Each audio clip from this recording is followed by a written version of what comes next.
of the telephone English, and today I would like to talk to you about less pleasant but quite important part of phone conversations, and that is complaining.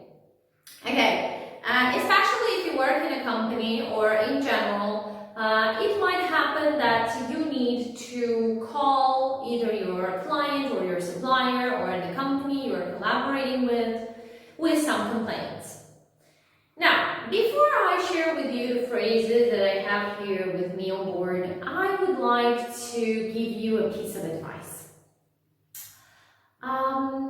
As you probably know from your personal experience, in most cases, when you call someone to complain about your problem or your company's problem, it's not really their fault that something has happened. So, if I can be honest, I don't think it makes sense to get, very angry, to be impolite, and to yell and scream at someone over the phone. Because unfortunately, in 90% of cases, it's not really their fault, and this way, the person is less inclined at helping you solve your problem. So keep that in mind, that when sometimes you call a company to complain about something, you need to be firm, of course, and you need to speak very seriously about your problem, but don't forget that it might be that the person you are calling is not directly responsible for the problem that you're experiencing or for the issue. So it's always nice to concentrate on the issue and less on the emotional side of the matter. Okay, right. So if you're calling to complain, you can simply open with a very straightforward sentence and say, I'm calling to complain about, and here you can put whatever you want. So I'm calling to complain about the delivery, the items. For example, the items were not delivered, were delivered late, or were damaged, or didn't match the technical description we received from you earlier, or the items were of a very poor quality. Okay, so as you probably know better than me, there are usually many reasons as to why you could complain about something. Now, if unfortunately you are the person who is receiving a complaint call, here as well I have an advice to give. In my opinion, it's always nice to show the person that you understand how they feel. Okay, it's really bad when you are worried about something and you can hear that the person on the other line doesn't really care. It might not be your fault that something is happening, but you are, let's say, the representative of your company at this time, right? So don't act like you don't care, okay? Because it's not very nice, first of all, and then doesn't help the caller calm down, right? So act like you care, okay? And in order to do that, you need to show the person that you are listening to him or her and you are there to help them. So for example, you could say, let me see what I can do about this. Obviously, it makes a lot of sense to open with an apology. You can say, I'm sorry this happened. Let me see what I can do about this, right? Okay.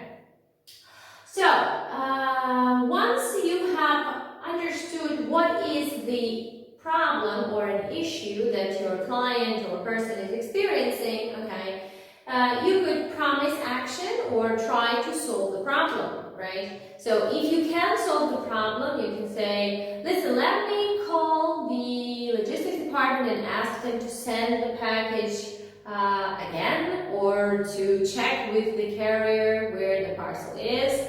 Obviously depends on the situation. Or if you are unable to solve the problem on spot, you could promise action. For example, you could say,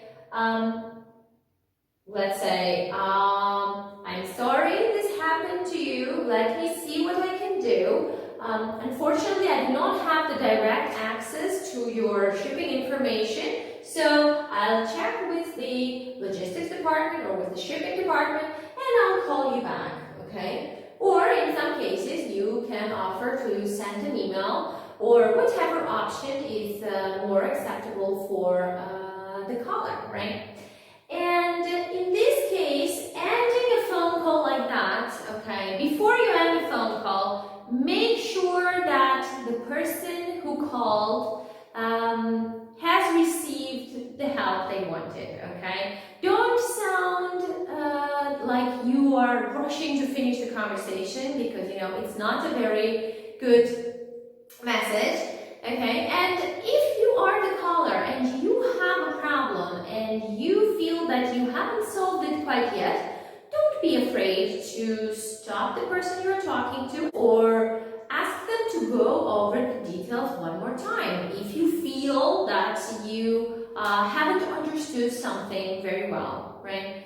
In any case, when dealing with complaints, okay, whether you are the caller or whether you have to receive the phone call with complaints, try to put yourself in the other person's shoes. So how would you feel if you were the person replying to a complaint call? Or how would you feel if you had a problem that the caller is having?